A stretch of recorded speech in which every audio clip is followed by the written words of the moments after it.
Auzubillahiminash-shaytanir-rajim. Bismillahir-rahmanir-rahim. Dear students, Assalamu alaikum. Hope you are fine. Well, our today's lesson is about air, and our today's topic is composition of the air. Our earth is surrounded by a huge blanket of air called atmosphere. All living beings on this earth depend on the atmosphere for their survival. All living beings on this earth depend upon the atmosphere for their survival. It provides us the air we breathe and protects us from the harmful effects of the sun's rays. Without this blanket of protection, we would be baked alive by the heat of the sun during the day and get frozen during the night. So, it is this mass of air that has made the temperature on the earth livable. It is because of the atmosphere, because of the blanket of the atmosphere, because of the blanket of the air that has made the temperature on the earth livable. Now, composition of the atmosphere. Do you know that the air we take in while breathing is actually a mixture of many gases? Nitrogen and oxygen are two gases which make up the bulk of the atmosphere.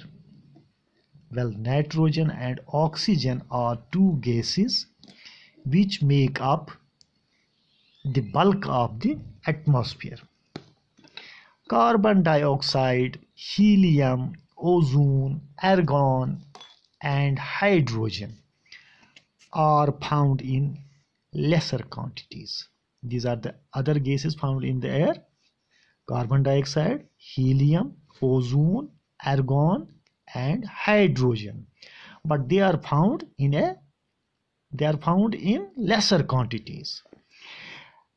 Apart from these gases, tiny dust particles are also present in the air.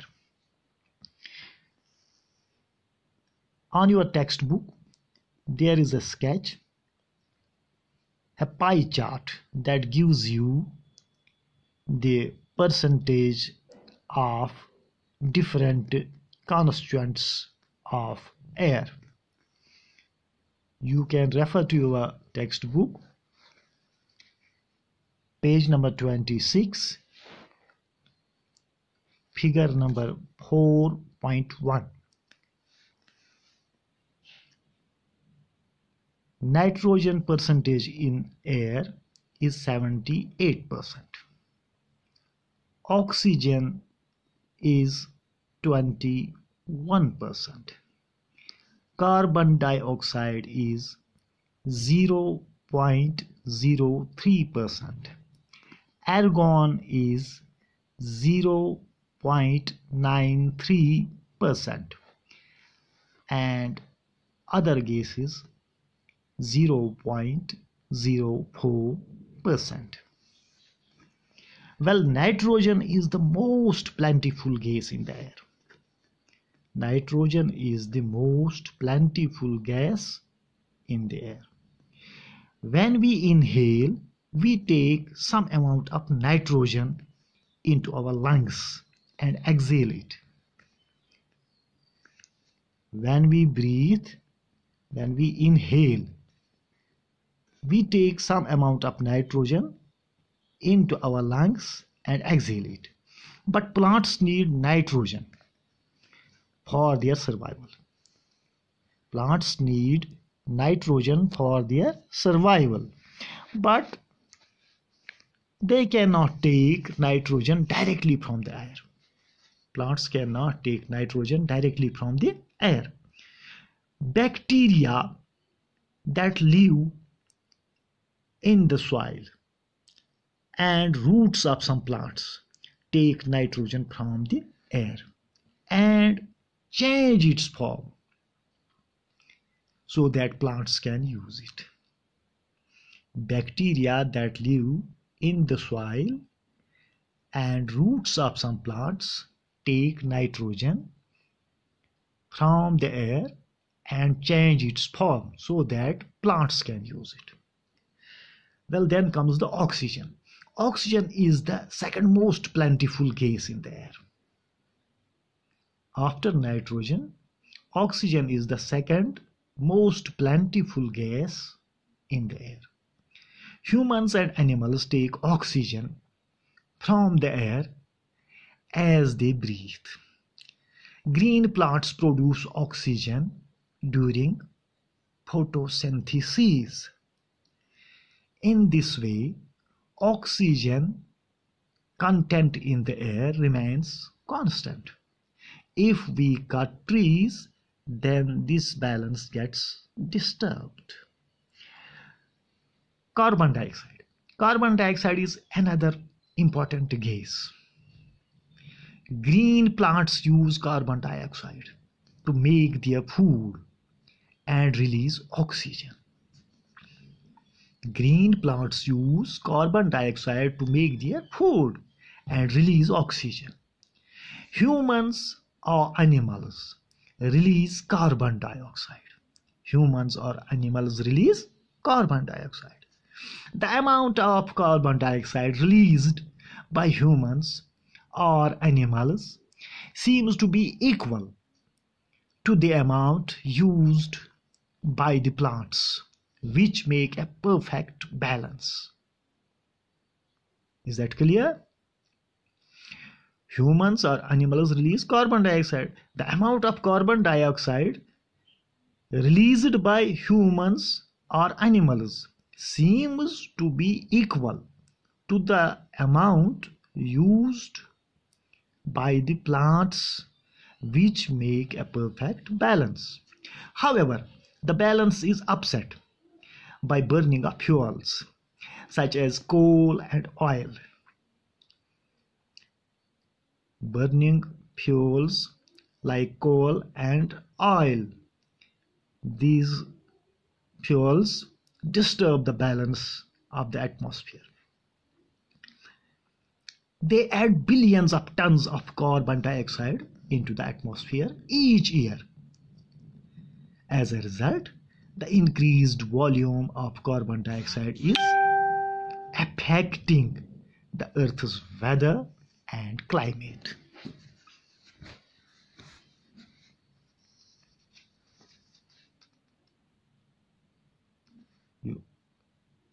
Do you understand? The burning of fuels such as coal and oil, they add billions of tons of carbon dioxide into the atmosphere each year. As a result, the increased volume of carbon dioxide is affecting the Earth's weather and climate. Carbon dioxide released in the atmosphere creates a greenhouse effect by trapping the heat radiation from the Earth. Carbon dioxide released in the atmosphere creates a greenhouse effect by trapping the heat radiated from the Earth. It is therefore called a greenhouse gas. Carbon dioxide is therefore called a greenhouse gas, and without it the Earth would have been too cold to live in. However, when its level in the atmosphere increases due to factory smoke and car fumes, the heat retained increases the temperature of the Earth. When its level in the atmosphere increases. When the level of the carbon dioxide in the atmosphere increases due to factory smoke or car fumes, the heat retained increases the temperature of the earth. This is called global warming. This rise in temperature causes the snow in coldest parts of the world to melt. As a result, the sea level rises, causing floods in the coastal areas.